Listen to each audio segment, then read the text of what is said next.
Coming up tonight on Duck TV Evening News, Eugene City Council considers restricting the hours of Kesey Square. Plus, we'll tell you what to do in a case of a campus emergency. And the rec center will be seeing more changes as it undergoes its renovation. We'll tell you what they are coming up on Duck TV Evening News. Hello and welcome to Duck TV Evening News. I'm Alexis Winterhalter. And I'm Amanda Butt. We'll get to those stories shortly, but first we take a look at ongoing disagreement between graduate teaching fellows and the university about the GTF contract. The University of Oregon's Graduate Teaching Fellow Federation Union has authorized a strike for fall term due to the lack of support they are receiving from the university's administration. In a statement posted on their website, President Joseph Henry explained that they received a 98% vote from their union to go on strike. He stated that the union has made sacrifices due to the budget crisis, but can't go on without support from the university and want to negotiate for an increase in pay, health care, and tuition-paid leave. The Eugene City Council is considering a proposal to close Kesey Square from 11 p.m. until 6 a.m.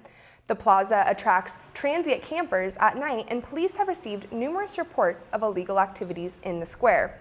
Sizzle Pie employee Amanda Saeed knows firsthand the change of scene that goes on between day and night at Kesey Square.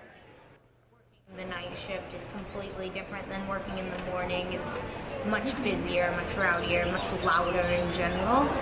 The Eugene Police Department issued the proposal after receiving reports of stolen and damaged equipment from local food cart vendors. Urinating, littering, and reports of fights are a few examples of the activities that police hope will reduce with the closing of Kesey Square. The city will post signs informing the public of the closure. First offenders will receive a $500 fine, and any violation after that will be a $1,000 fine and up to a year in jail. Eugene police are trying to make the downtown area safer, but after the recent shooting at UCSB, University of Oregon students may be worried about their safety on campus.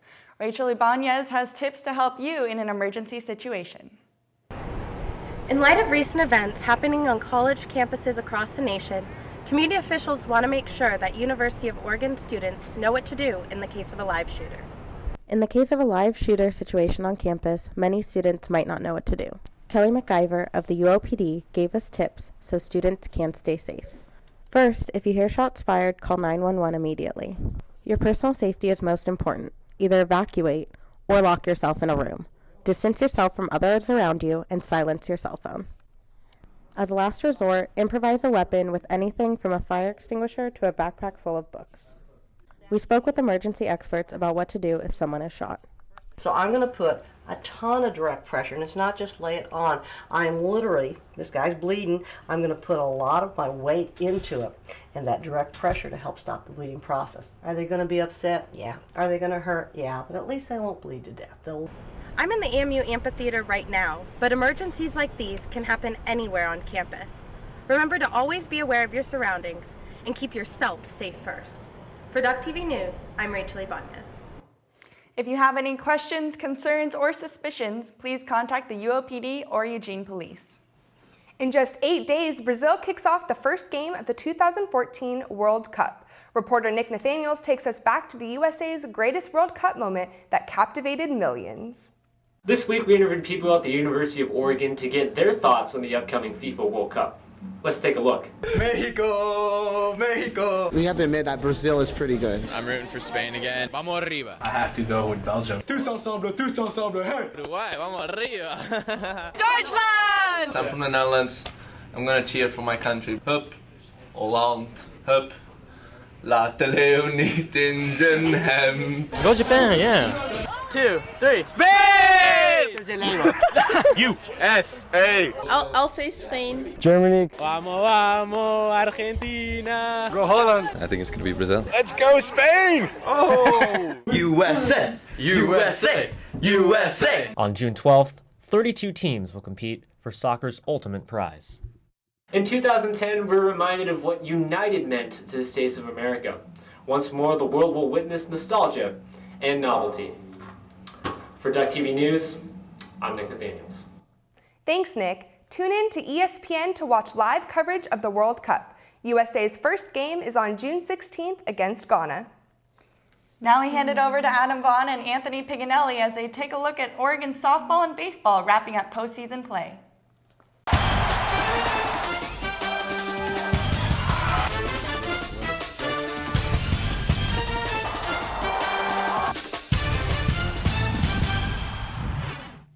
Welcome to the final sportscast of the year for Duck TV Sports. Alongside Adam Vaughn, I'm your host, Anthony Piganelli. Adam, the softball team with another spectacular season, finishing third in Women's College World Series with a final record of 56-9-1. And despite being the #1 team in the country for most of the year, it certainly was an impressive run for the Ducks. And their future is very bright, with the bulk of their roster returning for next season. Yeah, obviously it's a bit of a disappointment for them losing in the semifinals, but this team is not going anywhere, okay? They've got the two-time Pac-12 champion, Pac-12 Coach of the Year, Mike White, and they're returning their star pitcher, Sheridan Hawkins, so look for big things again next season for this team. Absolutely. Don't forget Carissa Hovingay coming back for that 1-2 punch with Hawkins, and they were back-to-back Pac-12 champions, so again, can only go up from here. And it was a great year covering Oregon sports. We had a blast going to each and every one of the games. And in honor of our last episode, it's time to show the top 5 moments for Duck sports this year. Adam, go ahead and get it started. All right, top 5 Oregon Ducks moments in sports. Number 5, the acrobatics and tumbling team wins their 4th straight title. That's quite a dynasty right there. Congratulations to the team. Absolutely. Number 4 goes to Oregon baseball. 5th time's a charm as they finally upset the #1 OSU Beavers, their in-state rivals. Sean Chase goes yard twice and celebrates like Yasiel Puig. Oregon wins 6-2, avoiding the season sweep. Number 3, the Oregon softball season that would be remembered. The Oregon Ducks return to the World Series, and the Ducks would do it behind Sheridan Hawkins' impressive season. Number 2 goes to Josh Huff of the football team, catching the game-winning touchdown to beat rival Oregon State in the Civil War in the final minute. Huff had a monster game, going for 9 catches, 186 yards, and 3 touchdowns. Man, you have to think he's going to be a beast in Philly next year. No doubt about it. Number 1, the Oregon Ducks upsetting the number 3 Arizona Wildcats behind 18 points off the bench from Caliste. The students would rush the court afterwards in a game that would be remembered for all time. And I was actually at that game covering it. It was an absolute blast being on the floor. Student section pit crew went crazy. But like I said, we had a great time covering each and every sport. And with all the exciting, spectacular plays that happened throughout the year, there were also some that, well, didn't go according to plan. And now it's time for our not top plays of the year. Let's go ahead and start with number 5. Former Oregon Star point guard Johnny Lloyd takes the handoff, and, well, he gets absolutely demolished in the backfield. Looks like the only Johnny football is still in Cleveland. Number 4, Coral Costa gets stuck in a pickle right here, and she's going to take a fall. Ouch. That'll leave a bruise. Certainly will. Number 3, it's Johnny again, this time on the hardwood. Drives, gets fouled by Caleb Tarzewski, and then crashes into the poor cameraman, causing a domino effect. That's why you gotta be heads up, camera guy. Number 2, we head to the baseball diamond. Freshman AJ Balta heading home, gets a little too excited right here, gets a little ahead of himself, and you know what, maybe he should try out for the acrobatics and tumbling team. Why not? They got 4 straight championships. But our number 1 not top moment of the season goes to Richard Amarty getting absolutely baptized by Norman Powell. It just goes to show you folks, you don't need to go to the spa to get a facial. Oh man, all right, that about does it for us. Thank you for watching all year long, and we will continue to have coverage of Duck sports starting in the fall with football. For Adam Vaughn, I'm Anthony Piganelli. Now it's time to check the forecast for this weekend. Ryan, what does the weather look like? Well, Anthony, it's looking like most of Oregon is preparing for yet another sunny spring weekend. But before we get to that now, let's take a look at this great shot of Eugene at night from the edge of the Willamette Valley. Beautiful cloudless night that promises an even more clear day. Well, at least for Western Oregon. As you can see, courtesy of these images from the National Weather Service, our neighbors in the east will be the ones dealing with this patch of rain gathering in the northeast close to the Washington state border before it moves on to Potato Land out into western Idaho. Here in Eugene, though, different story. We are forecasting clear skies throughout the week with temperatures just getting up to the 80s, with lows staying around the low 50s on Thursdays, but even those will stay up near the high to mid 50s going into the weekend. Hopefully this weather can stick around for graduation just around the corner.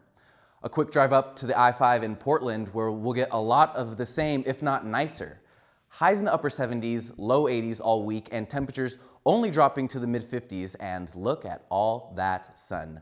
Women's Soccer League champion Portland Thorns take the pitch at Providence Park this Saturday on what should be a beautiful day to enjoy a game of football. If you prefer the sand over the grass, it looks like Florence will be getting some of the same great weather over these next couple days. Beachgoers won't feel the same heat that we'll feel here in the valley, but we'll still get pretty nice conditions with temperatures peaking close to 70 degrees and mild nighttime temperatures around 50 and limited cloud coverage, so make sure you pack that sunscreen if you're making the trek to the coast. As you can see, great weather all around Oregon. We'll keep our fingers crossed and see how long we can duck that doom gloom. That's all you have for me here. Back to the guys at the news desk. Thanks, Ryan. Well, if you're out enjoying the sun, make sure you wear sunscreen because researchers recently announced that Oregon has the 5th highest rate of melanoma skin cancer in the country, higher than California, Texas, and Florida. In an attempt to figure out why this rainy state has such high rates, OHSU, the Oregon Health and Science University, will begin a community melanoma registry for past melanoma victims to participate in research. A local business is receiving a lot of attention after hiring its first female employee. The Life Cycle Bike Shop hired UO student and cycling team member Cici Sebastiani after meeting her through the team. Since being hired, she's helped more women learn about cycling. The biking industry being a very male-oriented, it's nice to have a woman's perspective on things. Sebastiani has also helped women get involved with cycling by hosting women's bike rides every week. It is kind of intimidating for women to step in and start riding with men. I know when I started out, I was really intimidated to ride with men, and I only wanted to ride with the girls on my team. If you're interested in riding with Sebastiani and Life Cycle, visit them online or stop into their store on 18th and Pearl. If cycling isn't your thing, you might want to stay fit by rock climbing or swimming at the Student Recreation Center. But this week, the pool in Rockwall will be closing to undergo renovation changes. The Rockwall pool and locker rooms will all be worked on over the summer, and beginning Monday, they'll be closed for renovations. If you're staying in Eugene, there are alternatives for getting your workout in. The YMCA and the Amazon pool are all affordable and fun substitutes to working out at the UO Rec Center. If you're into rock climbing, you can visit Crux Rock Climbing Gym or Red Rock Climbing Center. The UO Rockwall is scheduled to open on September 15th for fall term. The pool and locker rooms will remain closed until January of 2015. The Gerlinger locker rooms will be available for use during the summer and fall terms. This week, Eugene was named America's most bee-friendly city. This follows Eugene's proactive move that banned the use of neonicotinoid pesticides from city property earlier this year.